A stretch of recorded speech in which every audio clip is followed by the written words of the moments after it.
Bible comme la manière que William Manon Branham nous a montré de lire la Bible. Je lis l'Apocalypse chapitre 22, les versets 8 à 9.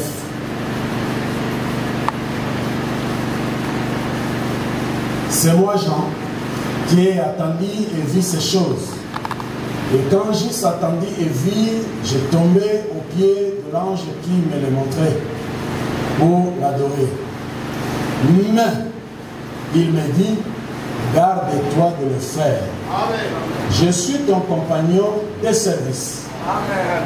Et celui de tes frères, les prophètes. Amen. Et de ceux qui gardent la parole de ce livre adorent Dieu. Amen. Amen. Que le Seigneur ajoute cette bénédiction à la lecture de sa parole. Pour nous asseoir. Merci, Abraham. Shalom.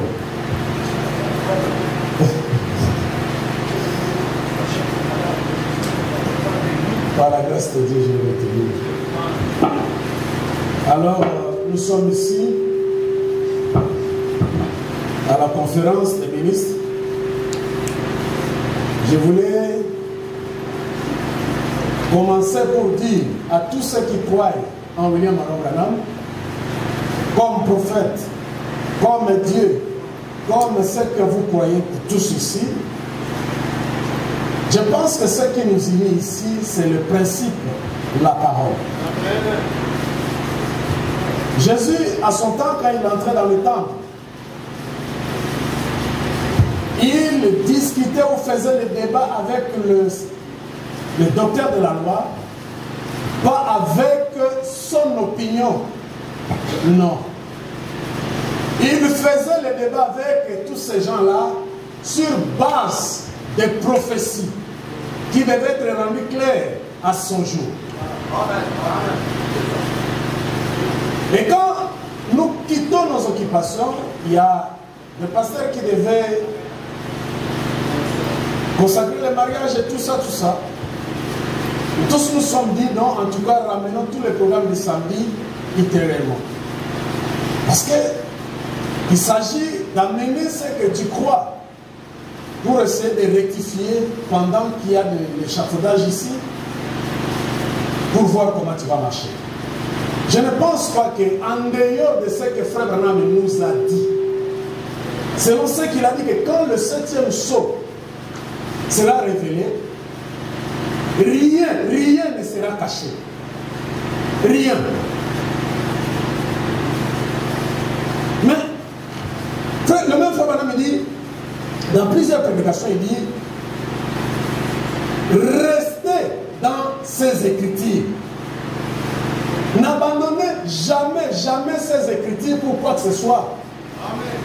C'est-à-dire, notre adoration devait être basée en répétant ce que nous tous nous croyons qu'il est une bénédiction pour nous dans cet âge. Amen. Le même Frère dit, Dieu se cache et se révèle dans la simplicité.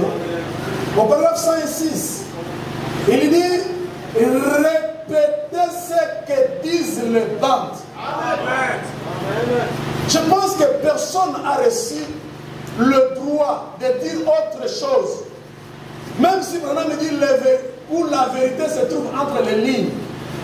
Mais il ne dit pas de faire des déductions. De commencer à dire que ça veut dire, ça veut dire, ça veut dire. Amen. Dieu est son propre interprète. Amen. Amen. Mais je m'étonne que chacun croit ce qu'il croit. Simplement, je voudrais que nous puissions être un peu sérieux dans ce que nous faisons. Par là, je voulais dire, en quittant les jours où nous avons quitté ici, il y a eu des écritures qui ont été lises, comme si il y a des gens parmi nous ici qui ont fait des statuts comme l'Église catholique. Et il y a Jésus, et il y a Marie de Grotte. Non, soyons sérieux. Personne croit comme les catholiques parmi nous ici.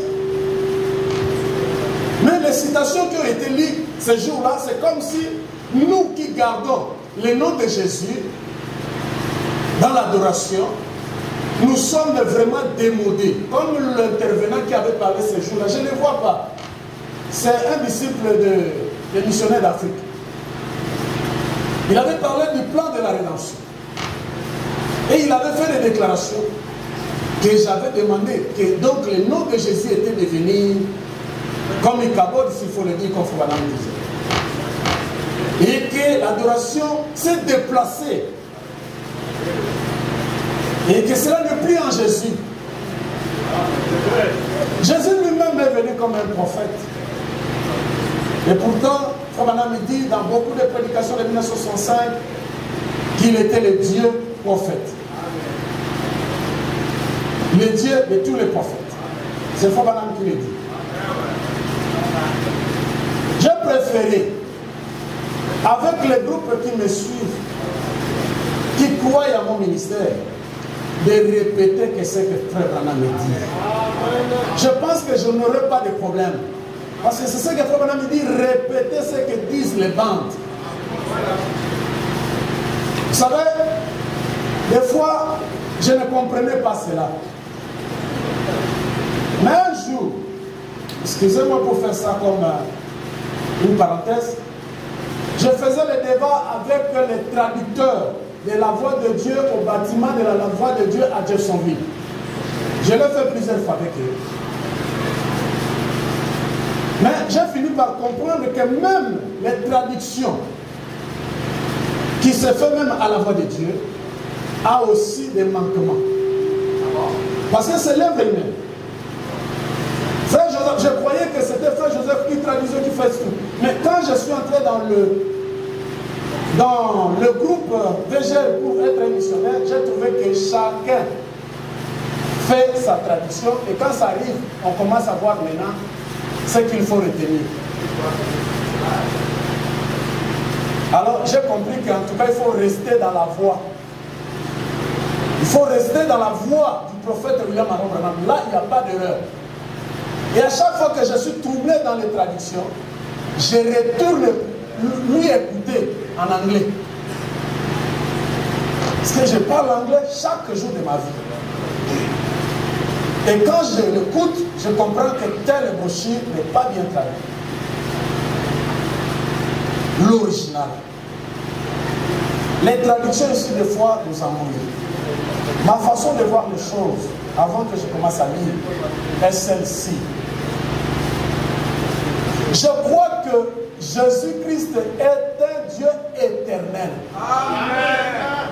Pas de mandat. Il n'a pas de mandat.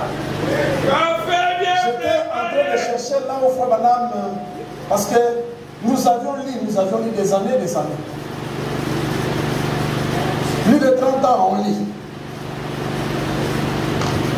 Et il y avait un endroit là, Frère Branham parle même du baptême qui est éternel. Au nom de Jésus. Alors, j'ai préféré de rester dans ce que je vais donner comme les déclarations du prophète. Et vous-même, le ministre, même si vous croyez à telle chose, à telle opinion, je veux dire, vous avez fait des opinions par rapport à des écritures que vous avez lues.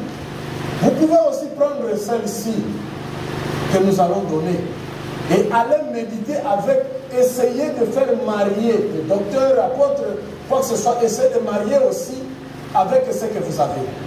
Parce que les Écritures ne peuvent pas se contredire. Mais j'ai trouvé qu'il y a des déclarations ou des prédictions. Parce qu'on lit ici, on s'arrête ici. J'ai vu même quelqu'un lire page 162 de l'exposé l'autre soir ici. Mais il s'est limité seulement là où ça appuie ce qu'il a fait de cela comme décret. Alors qu'en bas, même de ces paragraphes-là, il y a la continuité qui ramenait l'adoration à Jésus-Christ. Alors, ma position est que le même Dieu, quand j'ai écouté la bande sur qui est ce Melchisedec, j'ai trouvé que le Melchisedec qui existait avant Jésus et tout Frère Branham le ramène toujours à dire que c'était Jésus. Et Frère Branham, je vous avais dit l'autre fois, il dit que je n'adore pas un juif. Ça dit, il s'agit des contenus. Alors, Rabana me dit ici, qu'est-ce que je dis? Café bien préparé!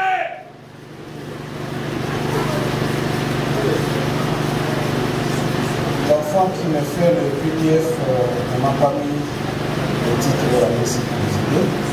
Les paragraphes me sont faits les paragraphes 47, 48, 49.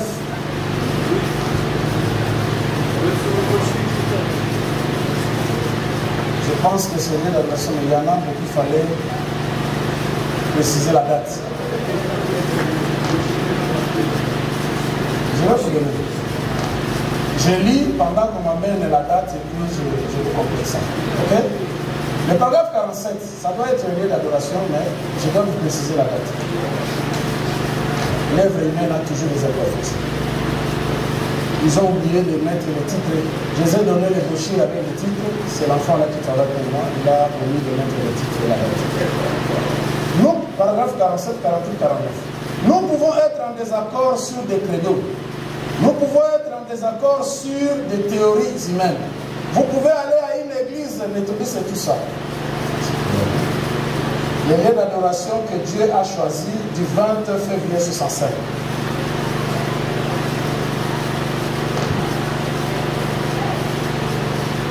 Et ça, c'est garder ça pour gagner mon temps. Je descends en bas. Le 5e saut. Prêché le 22 mars 63, paragraphe 203. Il faut leur dire ceci. Est-ce que vous croyez que le moment même, les cas des gens sur l'île de Patmos, ce message était tellement parfait qu'ils ne pouvaient pas le confier à un ange? Vous savez, un ange, c'est un messager. Mais savez-vous que le messager, c'est un prophète? Le croyez-vous? L'Assemblée dit Amen. Pouvons les... Apocalypse 22, voyons si c'était un aigle. Oui, voyez-vous, il était, bien sûr, il était un ange. Il était le messager. Mais c'est un prophète qui lui a révélé tous les livres d'Apocalypse. 204. Apocalypse chapitre 22, verset 19. Je pense que c'est ça, c'est noté ici. J'ai fait peut-être l'erreur. Tout ça, je me sens en bas. Il dit voici, mais il me dit garde-toi de le faire. Je suis de tes compagnons de service et celui de tes frères, les prophètes. Amen. Tout celui qui vient dans ce sens ici, pour moi, vous allez m'excuser, mais selon ce que j'ai lu le 5e saut, je comprends dans la vision de l'île de Patmos, ici, que Jean avait vu notre prophète. Quand il voulait l'adorer. Et il lui a dit, garde-toi de le faire. C'est le paragraphe 204. Vous pouvez prendre 204, 205, 206, 207, 208. Je vais lire aussi, j'avais déjà donné. Aucun vrai prophète ne se laisserait adorer. Amen. Amen. Ni aucun messager, quel qu'il soit. Vous voyez, ça c'est pour Dieu seul. Amen. L'adoration c'est pour Dieu. Amen. Vous pouvez continuer dans les paragraphes 209.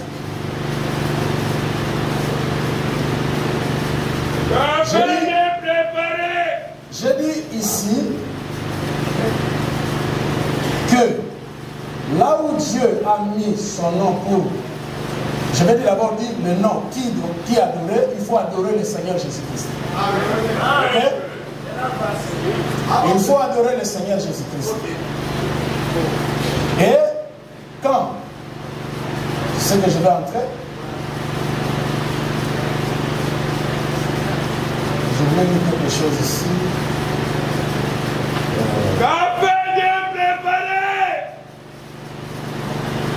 Je suis dans la prédication le seul lieu d'adoration auquel Dieu a pourvu de 1965 chez le 28 novembre matin. Le paragraphe 213. Jésus a dit, je suis venu au nom de mon Père et vous ne m'avez pas reçu. Voulez-vous un passage des Écritures à ce sujet? Jean 5, 43. Vous voyez, je suis venu au nom de mon Père et vous ne m'avez pas reçu. Le Père a donc mis son nom, qui est Jésus, dans le Fils. Et c'est lui le chemin, la porte, la maison. Il est le lieu que Dieu a choisi pour y faire résider son nom. Dieu n'a jamais mis son nom en moi. Il n'a jamais mis son nom dans l'église, ni il ne l'a jamais mis dans le méthodiste, baptiste, catholique, tout ça. Mais j'ai souligné, il n'a pas mis son nom ou le lieu d'adoration Abraham. Amen.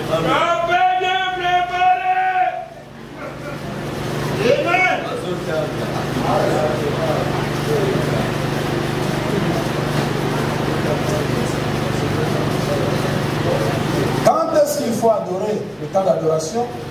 Jean chapitre 4, verset 22 à 24. Vous adorez ce que vous ne connaissez pas. Nous adorons ce que nous connaissons, car le salut vient de Jésus. Mais l'heure vient, et elle est déjà venue, où les vrais adorateurs adoreront le Père en esprit et en vérité. Car ce sont là les adorateurs que le Père demande. Dieu est esprit. Dieu est esprit. J'ai aimé quand l'intervenant ici a parlé de personnification. Il fallait décortiquer le mot personnification. Dieu est esprit. Et il faut que ceux qui l'adorent, l'adorent en esprit et en vérité. Le lieu d'adoration que Dieu a choisi du 20 février 65, paragraphe 41 à 220. Maintenant, et lui, d'abord, quel est son nom? On va d'abord trouver quel est le nom de Dieu. D'abord, pour pouvoir trouver ce qu'il met en ce lieu-là. C'est par rapport à ce que j'avais demandé ce jour-là, pour m'amener, comme l'apôtre Ben Moutoba avait déclaré l'autre fois ici, l'adoration et son église adore Branham. J'ai dit c'est une bonne chose. L'articulation semble être bonne. Alors s'il faut me donner 2 ou 3 écritures selon Branham que je peux me baser aussi de suivre, ça serait une bonne chose. Où ça dit clair, noir sur blanc, que l'adoration devait être en Branham. Et voilà pourquoi je viens ici, je dis l'adoration devait être là où Dieu a mis son nom. Alors avant d'adorer, il faut d'abord connaître ou trouver là où Dieu a mis son nom pour l'adoration. D'abord pour pouvoir trouver ce qu'il met en celui-là. Maintenant, on voit qu'il avait beaucoup de titres. Il est appelé Père, ce qui est un titre, il est appelé Fils, ce qui est un titre, il a été appelé Saint-Esprit, ce qui est un titre, il a été appelé la rose de Saron, ce qui est un titre, l'hélice de la vallée, un titre, l'étoile du matin, Jéhovah Jireh, Jéhovah Rapha, c'est 7 différents le nom de rachat composé, et c'était tous des titres. Aucun d'entre eux c'était un nom, mais il y a un nom. 42. Quand il a rencontré Moïse, il n'a pas encore le nom. Il n'a pas encore de nom. Et il a dit à Moïse, je suis celui qui suis. Parce que là, il n'avait pas encore le nom. Et quand nous voyons Jésus sur terre, qui parle dans les Hébreux 6, excusez-moi, c'est dans l'évangile de Jean chapitre 6, il a dit, je suis celui qui suis. Il disait, comment tu es un homme qui n'a plus de 50 ans et tu dis que tu as via Abraham. 43. Il a dit, avant qu'Abraham me fît, je suis. Et je suis. C'était lui, le buisson ardent. La colonne de feu qui était dans le buisson ardent à l'époque de Moïse. Et je suis le je suis. 44. Et là, on voit que Jésus a dit aussi, je suis venu au nom de mon Père. Et vous m'avez point reçu. Donc, le nom du Père doit être Jésus. Donc, c'est la conclusion. C'est vrai. Le nom du Père, c'est Jésus. Parce que Jésus l'a dit. Je porte le nom de mon Père. Je viens au nom de mon Père. Et vous ne m'avez pas reçu. Donc, son nom, c'était Jésus. On montre que quand il est venu chez Moïse, il n'avait pas encore le nom, mais on m'a parlé pour démontrer que le nom, il en avait déjà. Et Gabriel l'a appelé Jésus. Les prophètes l'ont appelé Jésus. Et il était absolument Jésus. Avant sa naissance, le saint prophète lui a même donné le nom d'Emmanuel. Ce qui veut dire Dieu avec nous. Puis Dieu a été manifesté dans la chair afin d'ôter le péché du monde. Et quand il a fait, il lui a été donné le nom de Jésus. Le sauveur irremplaçable de William Aroganam. Donc le nom c'est Jésus et le nom a été placé dans un nom. Pas une église, pas une dénomination, pas un credo, mais un nom. Il a choisi de faire résider son nom en Jésus-Christ. Maintenant, nous voyons qu'il devient alors le lieu de l'adoration de Dieu. Il devient.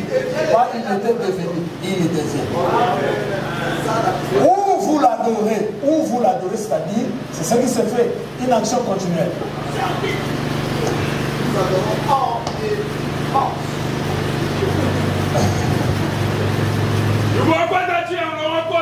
La brèche entre les 7 âges de l'église et les 7 sceaux.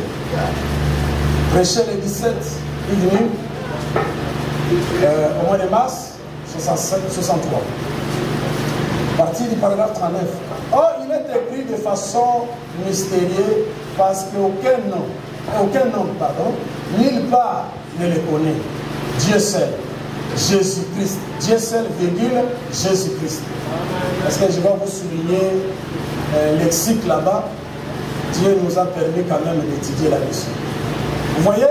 Bon, mais c'est un livre mystérieux. C'est le livre de la rédemption. Nous verrons cela un peu plus tard. Or, nous savons que le livre de la rédemption ne sera pas parfaitement compris. Il sera sondé au cours de 6 âges de l'Église. Mais à la fin, quand le 7e ange commence à proclamer son mystère, il règle toutes les choses que ces hommes avaient sondées et qu'ils étaient restés en suspense. C'est-à-dire, en dehors des déclarations de Frère Nam sur le banc, nous ne devons pas nous attendre à autre chose que non, il y aura encore d'autres choses qui seront éclairées par un Éphésiens 4 ou quoi que ce soit. Oubliez ça.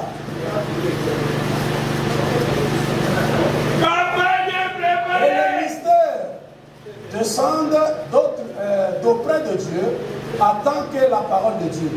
Et il révèle l'entière révélation de Dieu.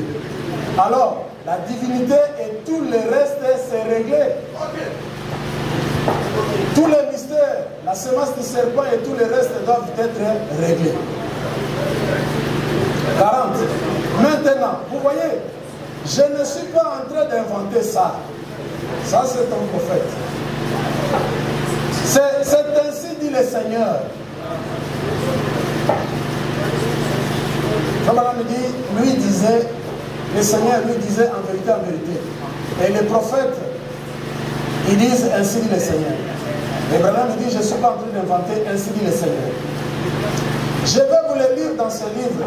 Quand le message du 7e ange serait proclamé, les mystères de Dieu s'accompliraient, tel qu'annoncé par ces saints prophètes. C'est-à-dire, les prophètes qui ont écrit la parole au pluriel, À la proclamation du 7e âge de l'Église, le dernier âge de l'Église, toutes les choses qui étaient restées en suspense, qu'on avait sonné au cours de ces âges de l'Église, seront réglées ensemble. Amen. Celui qui adore doit trouver déjà les noms bien spécifiés et l'endroit pour adorer. Il ne doit pas faire des déductions. Déduction, sec. Un guide du 14 octobre 62, voilà 35. Et le Saint-Esprit parle toujours de la parole.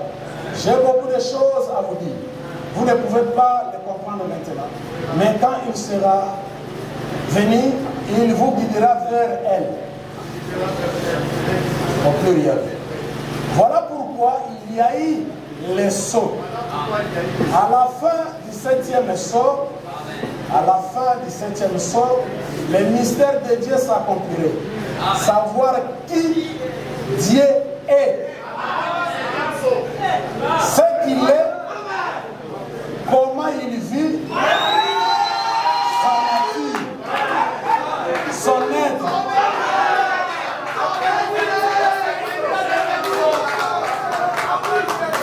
Quand j'avais ça l'autre fois, vous avez prié. Quand j'avais dit, vous avez prié. C'est la même chose. À ce moment-là, vous devez être tout en eau, ici, voyez-vous, nous amener à la pleine stature de fils et de filles de Dieu. Une église qui a été lavée dans le sang de Christ, qui a été achetée sans argent, acquise par le sang de Jésus-Christ.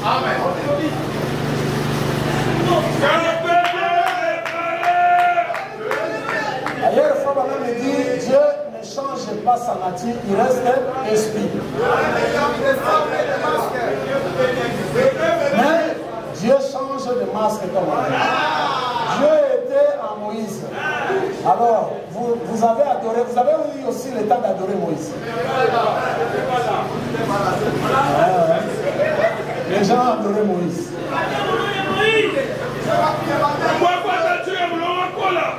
Persévérer. 5 mars 64, paragraphe 13. Or, nous croyons que la Bible est la parole infaillible de Dieu. Je ne vois pas là où la Bible s'est arrêtée, qu'on doit plus lire la Bible, on doit prendre les citations du prophète seulement. Non, c'est la parole infaillible.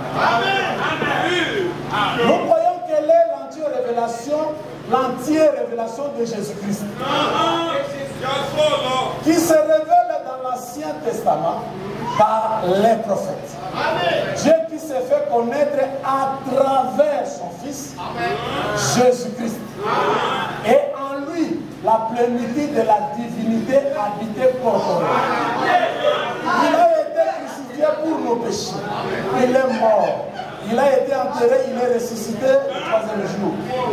Il est monté au ciel et il est de retour ici, sous la forme du Saint-Esprit.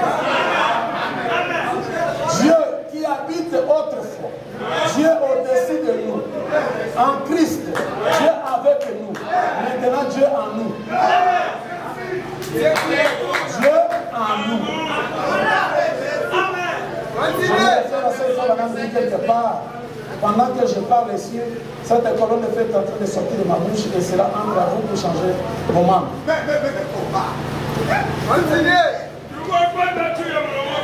Dieu se fait connaître. Il a été crucifié, tout ça. Il est sous la forme du Saint-Esprit. Dieu qui habite autrefois, Dieu au-dessus de lui et tout.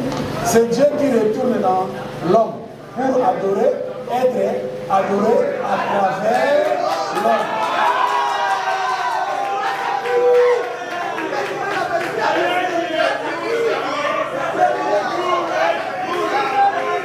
L'intermédiaire de Dieu, c'est comme là l'intermédiaire de Dieu. L'intermédiaire. Ah, c'est bien ce qu'il faut. Répétez l'intermédiaire de Dieu. L'intermédiaire de Dieu. Dieu ne fait rien sans avoir un homme comme intermédiaire. Comme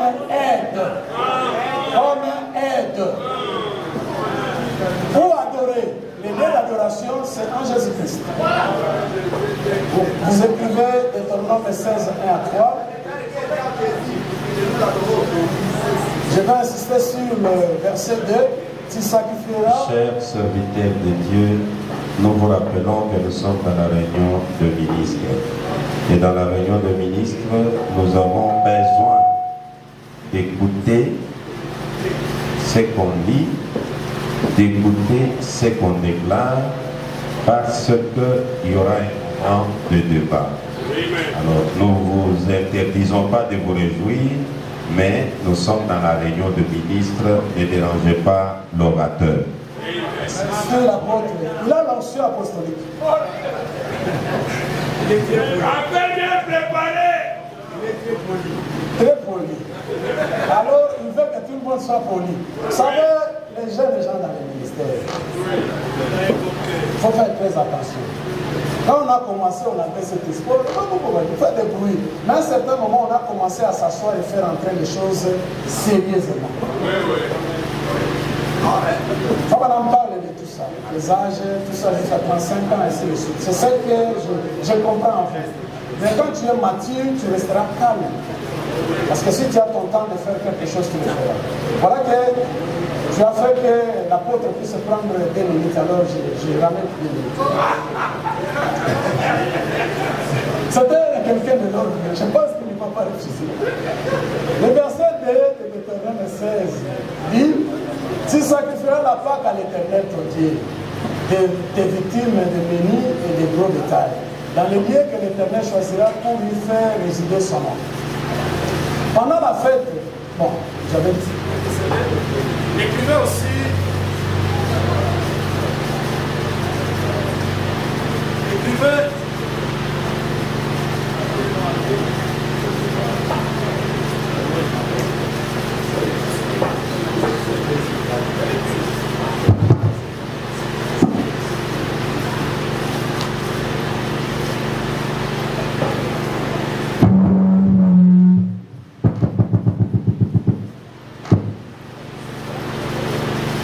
Colossiens 3, 17 dit: et quoi que vous fassiez, en parole ou en acte ou en œuvre, faites tout au nom du Seigneur Jésus, en rendant par lui des actions de grâce à Dieu le Père.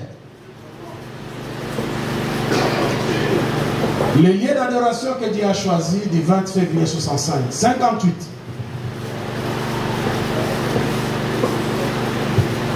Oh Église, peu importe où vous êtes, les groupes dont vous êtes membre, pour moi ça ne change rien. Mais il y a une chose que vous devez savoir. Vous devez être en Christ, sinon vous êtes mort. Vous ne pouvez pas vivre en dehors de lui. Il se peut que votre église soit très bien comme édifice. Il se peut que votre confrérie soit très bien en tant que groupe d'hommes. Mais quand vous reniez le corps, le sang, la parole de Jésus, vous êtes mort dès l'instant où vous le faites. C'est le lieu d'adoration que Dieu a choisi. C'est là que se trouve son nom.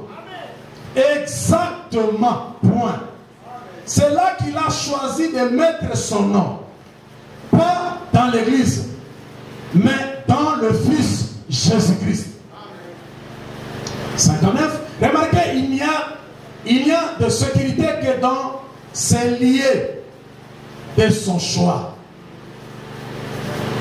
Dans son agneau et dans le nom de l'agneau. 60. Remarquez, c'est un agneau mâle. Lui, pas une elle, pas une église. Elle, mais son nom à lui. Pas son nom à elle. Là où il allait rencontrer le champ. Ce n'était pas dans son nom à elle, mais dans son nom à lui, lui l'agneau. 61. Maintenant, nous disons, l'église, la grande et puissante l'église, elle avait ceci, elle a fait cela, elle a bravé les orages. Nous avons augmenté en nombre, nous sommes nombreux, nous sommes une église puissante. Elle est grandiose. Mais Dieu n'a jamais rien dit elle. Il a dit lui. C'est lui qui est le lieu des rencontres. L'agneau, pas l'église. Il ne s'agit pas de son nom à elle, mais de son nom à lui. Il n'a mis son nom à elle nulle part. Il a mis son nom en lui. C'est pourquoi tout ce que nous devons faire en parole ou en acte, nous devons tous faire au nom de Jésus-Christ. Point. Si nous prions, nous devons prier au nom de Jésus. Si nous demandons quelque chose au nom de Jésus, nous devons le demander au nom de Jésus. Si nous marchons au nom de Jésus. Si nous parlons au nom de Jésus. Si nous baptisons, nous devons baptiser au nom de Jésus-Christ. Car tout ce que nous faisons en parole ou en acte, faisons-le au nom de Jésus-Christ. 62, 63, je prends 63 en bas. Je prends 63. J'ai dit, mais ce n'est pas en vous promenant dans la rue que vous l'avez prise en disant, viens, durant du pont. Il a fallu qu'elle vienne d'abord par une cérémonie de mariage, durant du pont, sinon vous vivez dans l'adultère. Et si vous êtes baptisé de n'importe quelle autre manière qu'au nom de Jésus-Christ, c'est un baptême adultère qui ne se trouve pas dans la Bible. Ensuite, ce que vous faites en parole ou en acte, faites tout cela au nom de Jésus-Christ. Après ça, ce que vous faites, mais vous devez d'abord venir en son nom. 64. Il y a beaucoup de bonnes femmes, tout ça, je saute. Je prends 65, ça vous le savez. Il y a de braves gens dans le monde, de bonnes églises, mais il n'y a qu'une Madame Jésus-Christ. Et c'est bien par elle qu'il vient. C'est là que se trouve son nom. C'est là que se trouve son adoration. En elle et en elle seule. C'est vrai. Oh oui, certainement. Nous voyons que c'est vrai. 66. Maintenant, c'est pourquoi tout ce que nous faisons en parole ou en acte, nous le faisons au nom de Jésus-Christ. Il n'y a sous le ciel aucun autre nom qui ait été donné pour le salut en dehors du nom de Jésus-Christ. C'est Actes chapitre 2 car sachez-le, il n'y a sous le ciel aucun autre nom qui ait été donné par lequel l'homme devait être sauvé, si ce n'est au nom de Jésus-Christ. Amen. Branham dit lui-même Amen. Que cela soit ainsi comme il nous a expliqué. J'espère que vous comprenez le nom de Jésus. Tout. Les plus hauts des cieux portent son nom. Toute la famille dans les cieux porte le nom de Jésus. Dit la Bible. Et toute la famille sur la terre porte le nom de Jésus. Alors voilà le nom que Dieu a choisi et où il a mis son lieu d'adoration. En Christ Jésus-Christ. En Jésus-Christ. Maintenant, nous savons qu'il en est ainsi. Il n'y a pas un autre lieu pour adorer si ce n'est en lui.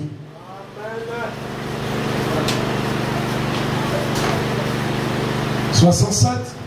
Il y a sous le ciel aucun nom qui ait été donné parmi les hommes par lesquels les gens devaient être sauvés. Son nom est le nom de rédemption de Dieu. Dieu porte le nom de Jéhovah Jireh, Jéhovah Rapha, Jéhovah Jireh, l'Éternel pardonne tous les péchés, Jéhovah, l'Éternel guérit toutes les maladies. Il a eu beaucoup de titres, mais il a un seul nom de rédemption, c'est-à-dire sur le plan de la rédemption entière, qui appartient à la race humaine. Vous et moi, nous sommes la race humaine. Et c'est le nom de Jésus. Voilà son nom qu'il a choisi de mettre. Où a-t-il mis cela? Il a mis en Christ. 81. Remarquez, Dieu n'a promis de rencontrer ses adorateurs que dans ces lieux. Et c'est par son propre choix. Pas notre choix. Pas par notre choix. Pas selon notre pensée, mais selon sa pensée à lui. Son choix à lui. Et c'est le lieu où il a mis son nom. Le lieu qu'il a choisi. Alors on voit qu'on trouve où était son nom. Ce qu'il a choisi par son propre choix. 82, je m'excuse.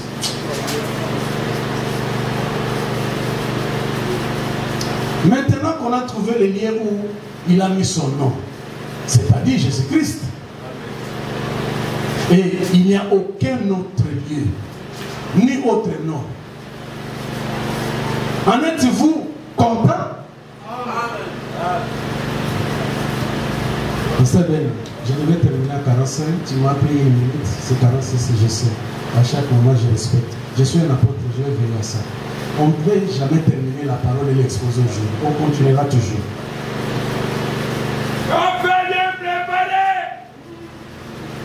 Maintenant qu'on a trouvé le nom, c'est 82, il nous pose la question, vous êtes content? Dites Amen. Voici bon homme te m'avait volé la tête qui Amen.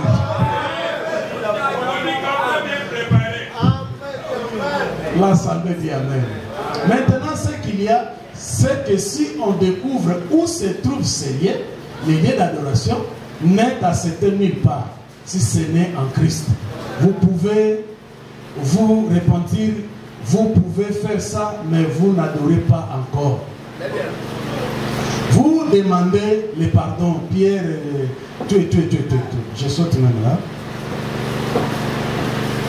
Il a dit ici au paragraphe 112 de la même prédication. Amen. Vers le temps du soir, la lumière apparaîtra. C'est le lieu choisi par Dieu pour adorer. Oh, qu'est-ce que ce message est venu faire? Qu'est-ce qu'il va faire?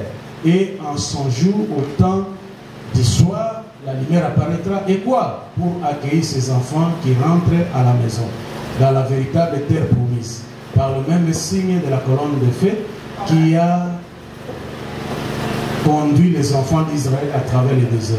Les lieux choisis par Dieu pour adorer Jésus-Christ. C'est le seul lieu qu'il y a. C'est le seul nom que Dieu a pour les salir. C'est le nom qu'il a donné à la famille au ciel. Quand elle est sur terre, c'est Jésus-Christ. Exposé des âges, paragraphe, page 162. Je pense que ça va être le deuxième et troisième paragraphe. Et c'est cela. On ne peut pas prétendre que la manifestation est la preuve qu'on est né de l'esprit, rempli de l'esprit. Non, monsieur. Je reconnais que la véritable manifestation est la preuve que le Saint-Esprit accomplit des œuvres puissantes, mais ce n'est pas la preuve que l'individu est rempli de l'esprit, même si cet individu possède des manifestations en abondance. La preuve qu'on a reçu le Saint-Esprit aujourd'hui est exactement la même qu'à l'époque de notre Seigneur. C'est de recevoir la parole vérité pour ce jour où l'on vit. Jésus n'a jamais insisté sur l'importance des œuvres comme il a fait sur l'importance de la parole. Il savait que si les gens revenaient à la parole, si les gens recevaient, pardon, merci. Il savait que si les gens recevaient la parole, les œuvres suivraient, c'est biblique. Or, Jésus savait qu'il allait avoir un terrible abandon de la parole dans l'âge de Pergame, qui n'allait venir que 200 ans après la vision de Patmos. Il savait que cet abandon les conduirait dans l'âge des ténèbres. Il savait qu'à l'origine, l'homme est éloigné de Dieu en commençant par abandonner la parole. Si vous abandonnez la parole, que j'ai lu avec vous ici, vous avez abandonné Dieu. Si vous avez abandonné les Écritures, vous nous piétinez cela, vous avez abandonné Dieu. Il se présente donc à l'esprit de Pergame et en fait en toutes les églises de tous les âges. Je suis je suis la parole. Si vous voulez avoir la divinité parmi vous, alors accueillez et recevez la parole. Ne permettez jamais à qui que ce soit, ni à quoi que ce soit, de s'interposer entre vous et cette parole.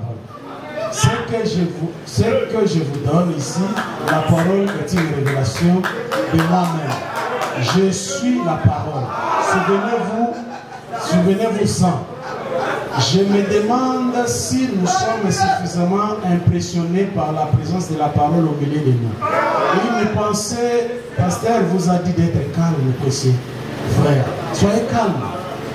J'ai parlé de ça ici, j'ai dit, il y a eu cette écriture qui a été lue en haut. Mais moi je suis en train de lire ça pour continuer l'idée. Je demande si nous sommes suffisamment impressionnés par la présence de la parole au milieu de nous. Une pensée au passage, comment prions-nous? Nous prions au nom de Jésus, n'est-ce pas? Chaque prière est faite à son nom, sans quoi qu'il n'ait pas de réponse. Et pourtant, il nous est dit dans 1 Jean 5, 14, nous avons auprès de lui une assurance que si nous demandons quelque chose selon sa volonté, ou nous écoute, et si nous savons qu'il nous écoute quelque chose que nous demandions, nous savons que nous possédons la chose que nous lui avons demandé. Maintenant, nous demandons quelle est la volonté de Dieu. Il n'y a qu'un seul moyen de reconnaître sa volonté, c'est par la parole de Dieu. Lamentation 3, 37. Qui dira qu'une chose arrive? Il voulait parler d'Amos. Qui dira que... C'est Amos 3, 7. Qui dira qu'une chose arrive? Lamentation 3, 37 aussi parle de ça. Qui dira que quelque chose arrive sans que le Seigneur l'ait ordonné? Voilà. Si ce n'est pas dans la parole, vous ne pouvez pas l'obtenir. Donc, nous ne pouvons pas demander quelque chose qui n'est pas dans la parole. Et nous ne pouvons pas adresser des requêtes, demander quelque chose si ce n'est en son nom. Nous y voilà, Jésus, le nom, est la parole, la volonté. Point.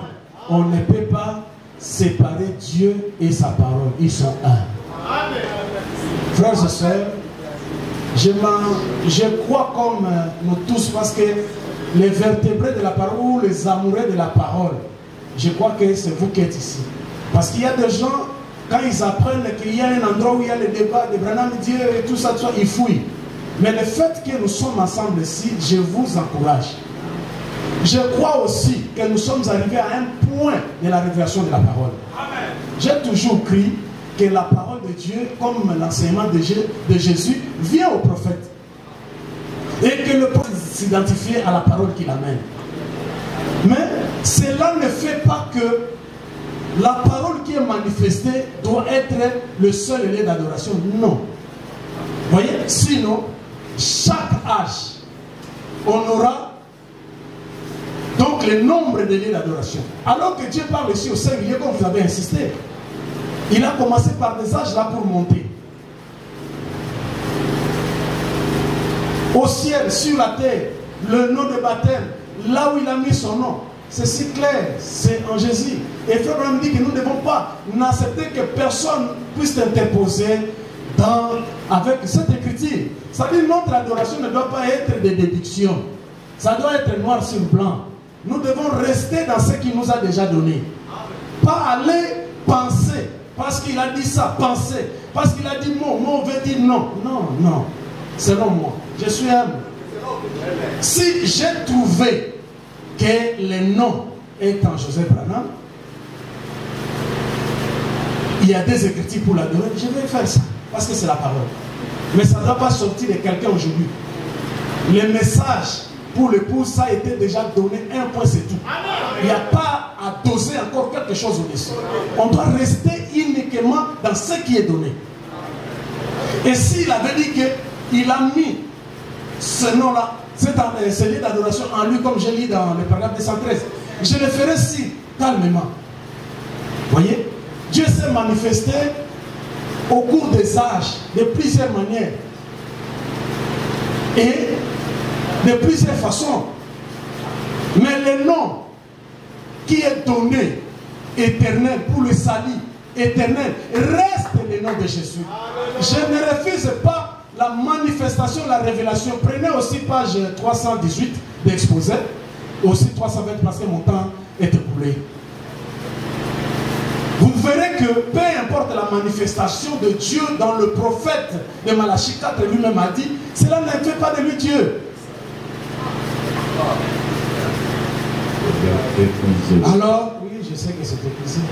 Alors, je quitte cette chair en disant que c'est ce que je crois et je m'y accroche. Si tu as besoin de m'aider encore plus, parce que nous sommes ici pour confronter, c'est le débat, pour que je puisse savoir, donnez-moi 2 ou 3 citations, je te serai reconnaissant. Noir sur blanc.